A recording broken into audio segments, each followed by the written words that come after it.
Chers compatriotes, camarades résistants, combattants, compagnons de lutte, le massacre de nos jeunes compatriotes tués par la soldatesque kabiliste le 19, 20 et 21 janvier 2015 pour avoir dit non à l'occupation avilissante ne doit jamais être ignoré ni oublié de sitôt. Leur mémoire sera à jamais honorée et respectée. Ils ont le mérite d'entrer tête haute au panthéon des immortels. Par leur acte de bravoure, l'assassin, dit Joseph Kabila, s'est bien rendu compte que la majorité des Congolais ne l'aiment pas.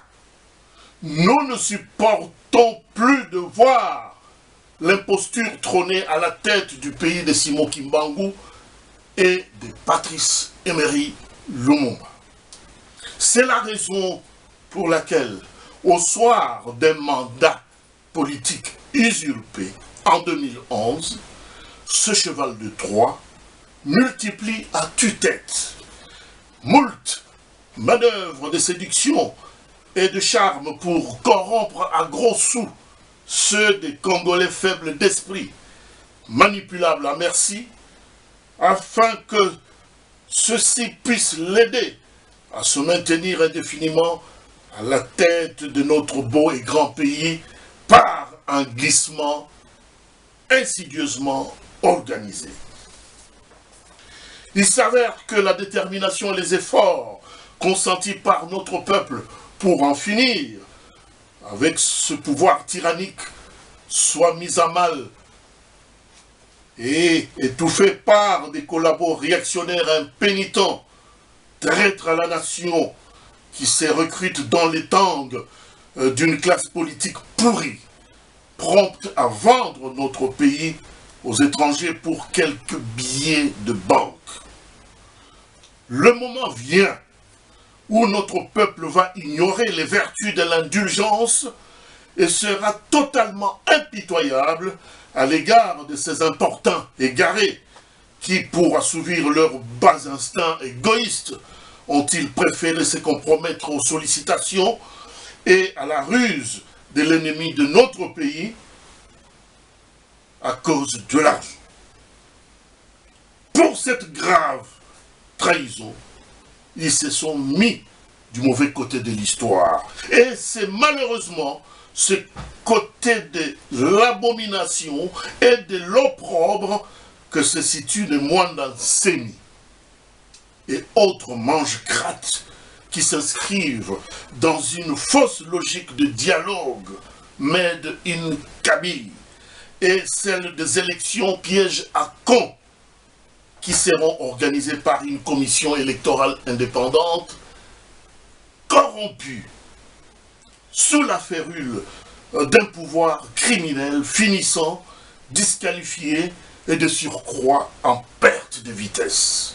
En conséquence, le Front civil de résistance populaire s'insurge avec véhémence contre Mwanda Nsemi, qui, avec son plan diabolique, remèque de la transition 1 plus 4 égale 0, a littéralement trahi les adeptes de Bundu Dia Congo, pourtant morts pour lui et en son nom, et des personnalités comme Chebeya Baïzire et Fidel Bazana qui ont également payé de leur vie pour avoir enquêté sur le dossier de Bundu Dia Congo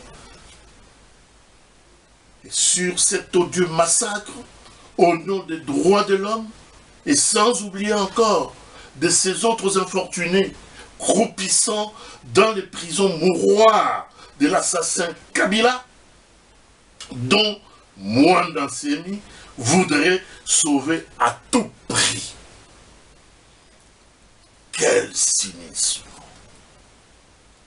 Quel cynisme! Et ceci s'appelle tout simplement la sorcellerie. La sorcellerie.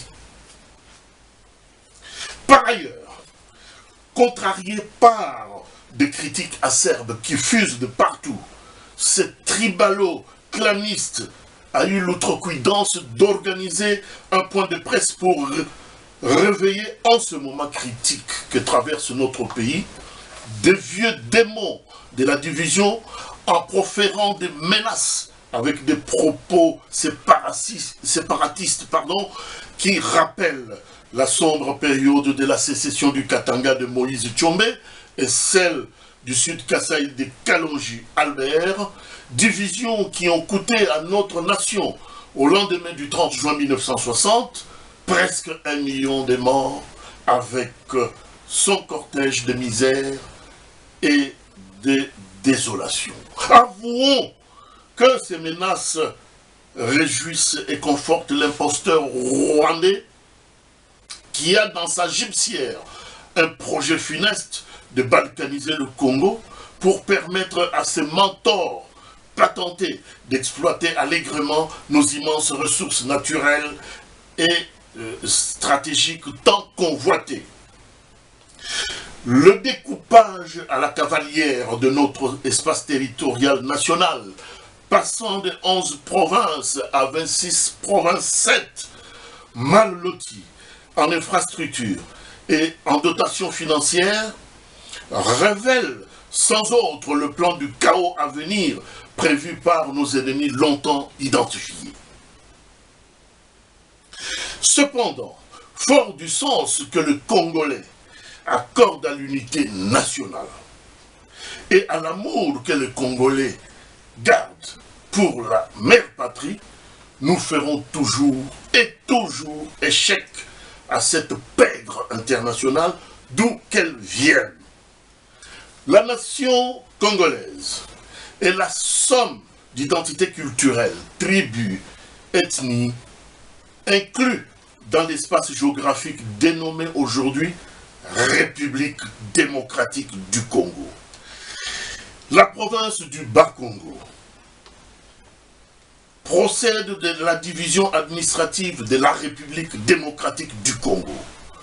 On y compte plusieurs identités culturelles, dont les Oyo, les Solongo, les Yombe, les Basingombe, les Manyanga, les Ntandu, les Ndibu, les Mbata, les Mpangu, les Nsundi, les Mfinu, les Mbiza, disposant chacune d'une organisation sociale propre et d'une propre mode d'expression.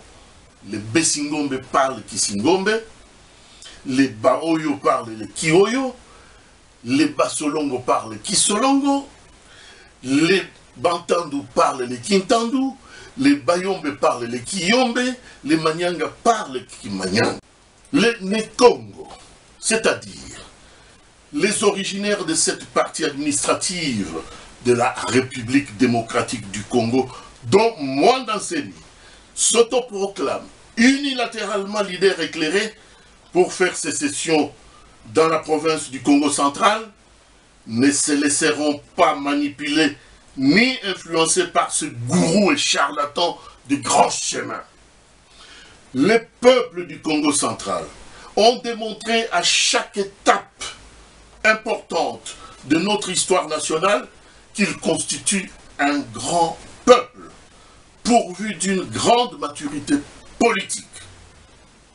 Ils possèdent un sens aigu et élevé de discernement devant les dithyrambes paranoïaques et superfétatoires dépourvus de raisonnement cartésien de certains démagogues et faux devins de l'espèce de Mwandanseni. Refusons, camarades, refusons, chers compatriotes, refusons ensemble, avec ce grand peuple, de reconnaître en ces paranos des prérogatives ex cathedra dans la communauté de cette province dont il veut désorienter avec des discours obscurantistes dignes d'un autre âge, c'est-à-dire du Moyen-Âge. Mais Mwandanseni, qui se réclame sans vergogne, héritier spirituel de Mama Kimpavita et de Simon Kimbangu, est totalement aux antipodes de ces grands esprits Congo qui ont combattu avec acharnement le pouvoir dominant et avilissant des étrangers qui ont humilié le peuple noir du Congo et de l'Afrique. Tandis que lui, Némouanda Nsemi, préfère composer avec l'ennemi rwandais Tutsi en lieu et place de ses compatriotes bantous d'expression Luba, Lingala, Swahili, dont il ne cesse de vilipender à chaque fois qu'il s'adresse au public. Qui sera surpris demain de le voir cracher sur les cadavres, leurs cadavres, dès lors qu'il vient de le faire sur ceux de ses propres adeptes de Bundu Congo? De ce qui précède, le Front civil de résistance populaire demande à ceux qui croient au son des sirènes de cet ignoble illuminé de le désavouer totalement dans sa démarche chaotique tendant à sauver notre ennemi qui est et reste la cause centrale de la crise congolaise et exhorte notre peuple de serrer les rangs autour des valeurs de l'unité et de la concorde nationale pour sauver notre pays des menaces, des divisions qui les guettent. De se soulever héroïquement pour renverser ce régime politique d'occupation qui tue, viole nos mamans et pille impunément nos ressources vitales. Camarades, debout, Congolais. Vive la République démocratique du Congo. Vive la résistance. Ingeta.